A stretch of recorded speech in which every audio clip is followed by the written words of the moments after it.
Good morning.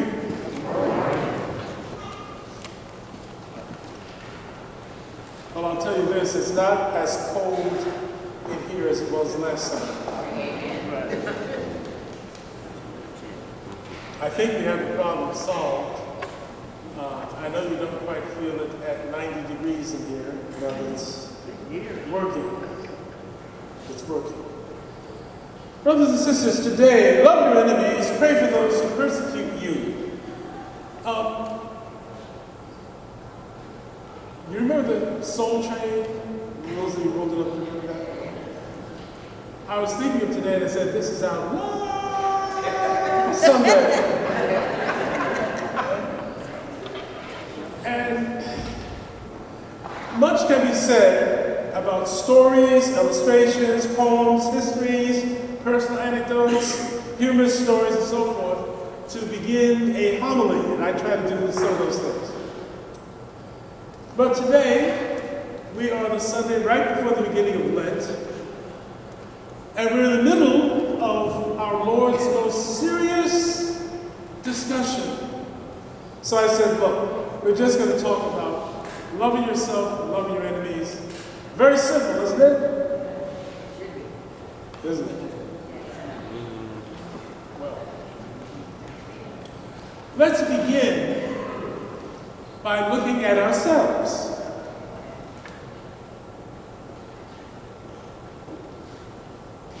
Sometimes I think that we don't really believe who we are. I think we don't always really believe who we are. We know our name, we know where we live, we know how much money we make, we know our address, we know our families and our histories, all of that. But do we really, truly know who we are? First thing is this. We need to know that we are good. There are many people, and I suspect some of you sitting here, who really don't believe they really are good, that you are really good. And the point is that you are really good. God does not make that which is not good. You are really good. Why is it that we don't believe that? Why is it that we don't believe that we really are good? We have the inner power to change our minds, to make decisions. Now, let's admit the fact that that can be clouded depending on how much you drank the night before, or what drugs you take or don't take, all of those kinds of things. Mitigating circumstances, they say. But basically, in a healthy person, I don't know who's healthy, but in a healthy person, many people are really healthy. Not everybody is drug over and hungover. Not everybody has a problem with this and that, or with this woman or that man or this thing or whatever it is. Not everybody. And some people have managed, it may be hard to believe, but some people have managed to kind of steer that middle path without going too far this way or too far the other way. There are folks in our society, and in this parish, by the way, who have done that. They have managed to live their 20s and 30s and 40s and 50s in a way that's been beautiful and good. God gives us the ability to choose, to make decisions. All of us, and I, have made bad decisions. We all have. And then, of course, we suffer the results. And then when we think about that, we say, well, you know what, I'm not going to do that again. I was going to give an example of my own life, but I don't know if I should. Anyway, it's kind of one of those things that's not all that important. You know, I was a junior in high school, and we were able to smoke when we were juniors. I thought it'd be wonderful to smoke, and so I did. And after the first day, I said no more because I couldn't stand the way my hands smelled. So that's not good. Anyway, we all make some decisions, though, and we say that we're not going to do those things again. And we don't. We have that inner power to choose. This is how God made every single person on the earth, no matter where they are, the ability to choose. And I'll just mention this. Maybe sometimes we don't realize who we really are because of another aspect. If we really live our lives by watching CNN and all the things on TV, or the Disney Channel day and night, and there may be some people like the Disney Channel all the time, Disney, or all the time, Netflix, or all the time, what are they, Hulu and Boo-Hoo and all the others, whichever one it is, maybe we don't take the time to realize another thing that's very important about us. We're baptized. And because we're baptized, we're not just like everybody else. We're like everybody else in every other thing, as you already know. I don't have to tell you that. But because we're baptized, that is something special. You just heard Paul say, do you not know that you are the temple of God and that the Spirit of God dwells in you? This is why you are really good. And this is why we should not be afraid ever to love ourselves. Because in loving ourselves, we love God, and in loving ourselves, we know that the Spirit of God is within us. And isn't that wonderful? On a day like this, which is a beautiful day, we can say it truly is wonderful in every respect. It's wonderful. So that's the first part of today. Very simple, isn't it? But you see, we do not realize that we're baptized and what that baptism means. We go further, of course. It's not only baptism, but it's receiving the Lord in Eucharist. And we can go further than that. When we do bad things and things don't work out, and the sacrament of penance, so we can get back in tune with the Lord. And then we can even do better than that. We can talk about those of you who decided to marry one another before the Lord. And how that marriage bond is a vow that is a vow for life.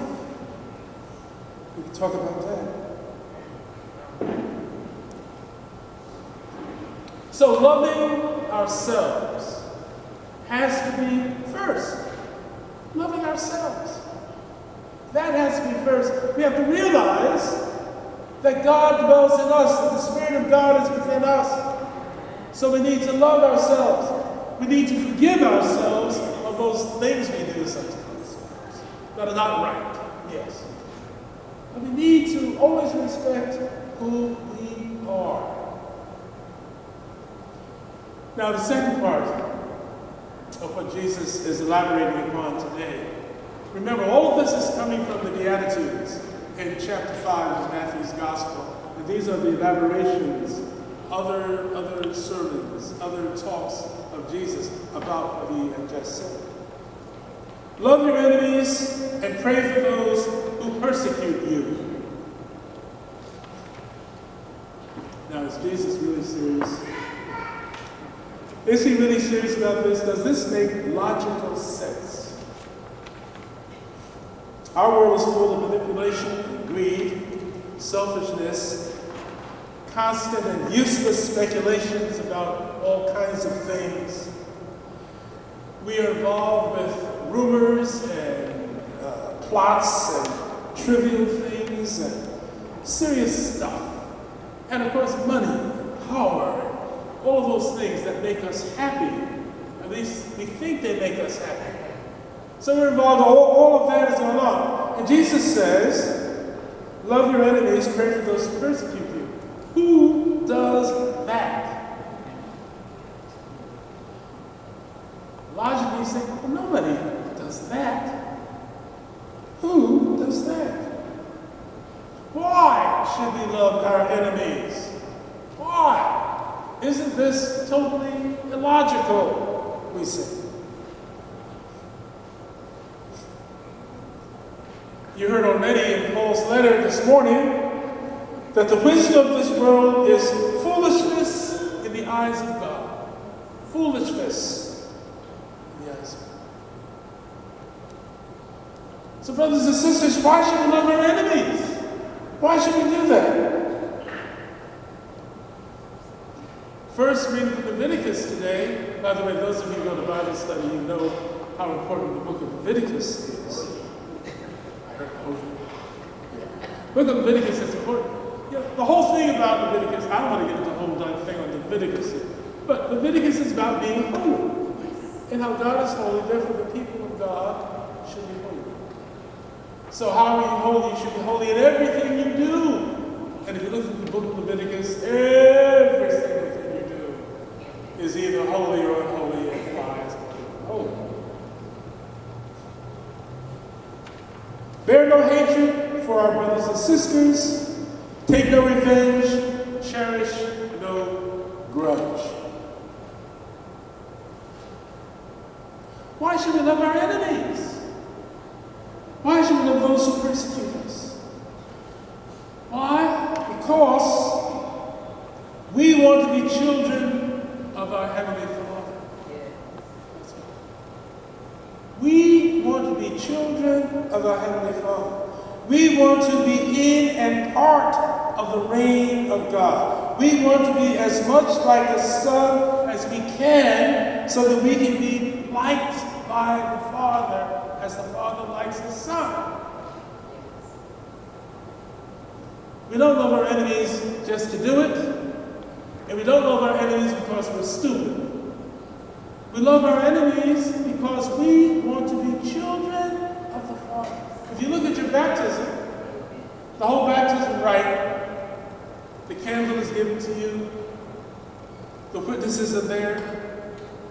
It's all about how we're going to live in the light of God.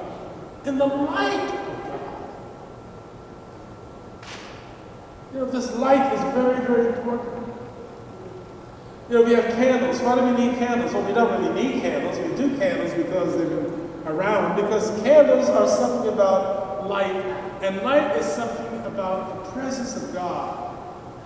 And the candle and lighting the candle represents, especially, it's hard to see it because in a day like this, the sun is out, the lights are on, all of that. But be in a dark room and light a candle, and then you'll see the importance of that light that radiates. We want to be children of our Heavenly Father. This is what we want to be. And this is what we are already because of our baptism. Look at how the Father operates, brothers and sisters. Because the Father shows no partiality. The great creator of all shows no partiality. The Son, what does he say? Rises on the just and the unjust.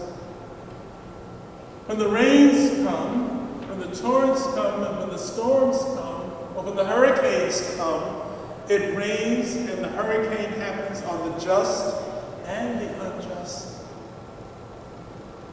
The people who are the most miserly people, the people who are the most horrible people, the nuns who are contemplative nuns in the convent have trouble with their roofs and the floods and everything, because God shows no partiality, doesn't care. The good, the bad, makes no difference. Get the same treatment. There's an earthquake someplace, you'll be quaked no matter how good you are, how bad you are. Just and unjust, an airline crash will crash on the just and the unjust. You're in a bank robbery situation. No, this is going on and on, I can't. You know what I mean. No matter what your kind of situation is, be you a holy person, be you just at prayer, with your rosary, without your rosary, with the Stations of the Cross in your pocketbook or not, doesn't make any difference. If it's a situation that's going to be terrible, and terrible situations happen to people, unfortunately.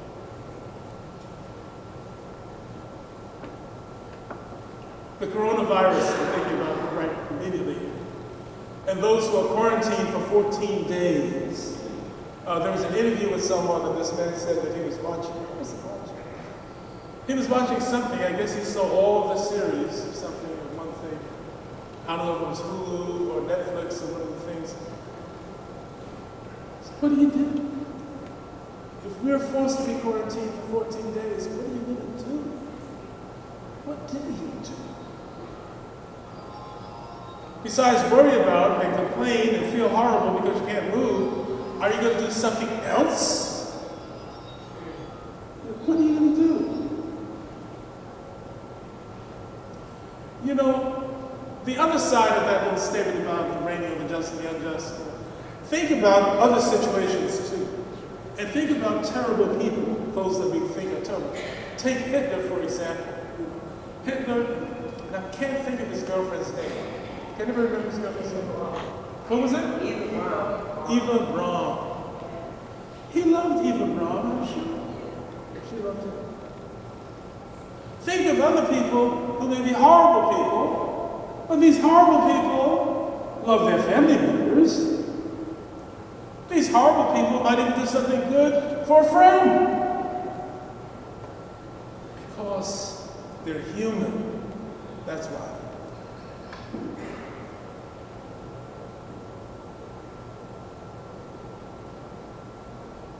Somehow, even those who do evil manage to do good. So this is why we ought to forgive our enemies. We want to be children of Heavenly Father, yes. And I think that's probably the highest goal there. And wanting to be children of Heavenly Father, we realize all those other things we've been talking about here. So, let's mention some other things. How can we love our enemies? I heard the Holy Father today in his homily speak about praying earnestly. He said we have to pray how to love. That's interesting. Pray how we might love better. Ask God to help us to pray so that we can love better. Love ourselves better. Love others better. Love those who hate us better. Last night I was watching CNN. I do Saturday night sometimes before I go to bed. I watch CNN, especially if it's something that I really like on CNN. And this was about Saint Polycarp. You never heard that name before, have you? Who in the world is Polycarp? Well, Saint Polycarp was bishop in Smyrna. Smyrna, that ancient place in Smyrna, I guess it's in Greece, I think. Probably where Smyrna is. He was, bishop of the time, because bishops then were very different than bishops are today. He had no palace, of course, or anything like that.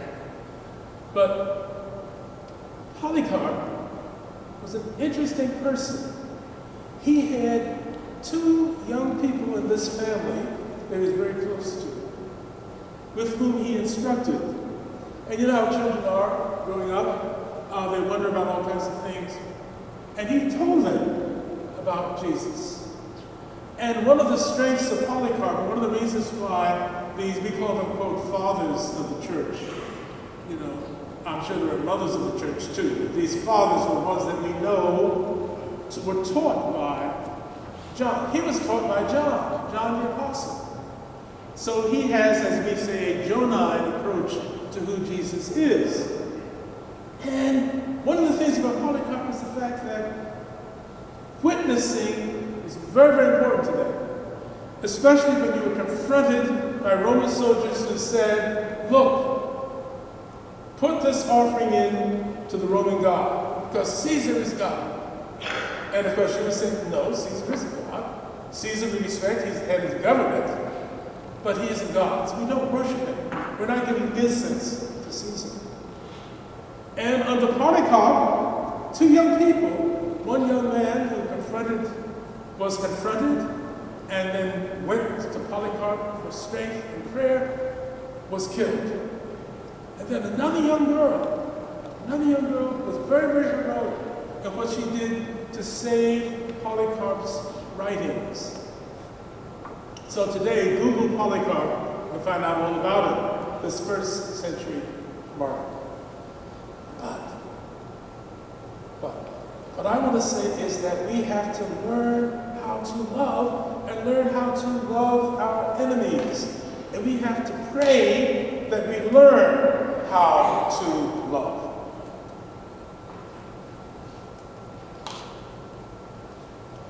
The last statement there says, be perfect as your Father is perfect. Jesus says that, echoing in some ways Leviticus. God's people are to be holy people. What do you mean by being holy? By holy we just mean live your life, love the Lord, love each other, love your enemies, practice what you preach, as they say to us all the time, and then the world will be shocked because you will not be living according to the standards of the world. You will be living according to God's standards. You know, there's nothing like a breakdown, that will allow God to break through. Yes. Sometimes we fall, and sometimes we have horrible incidences. We don't know where we're going, we don't know how we're going, we don't know what's going to happen. And we fall down, there's this breakdown. A breakdown allows God to break through. That's what's beautiful about that.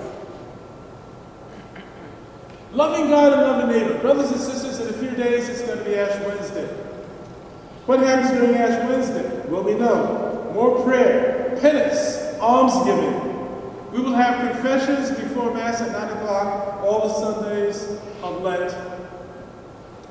Those who are so inclined, we ask that you please come for confession. And all of these things are given out to us today. Hopefully, I hope that today you will think again about about the wonderful day that this is. How beautiful is the day with its sun shining on our cold Michigan, Detroit. But how beautiful the day is. And how we need to remind ourselves that we love ourselves and love our enemies. Because we are and want to be more like the children of our Heavenly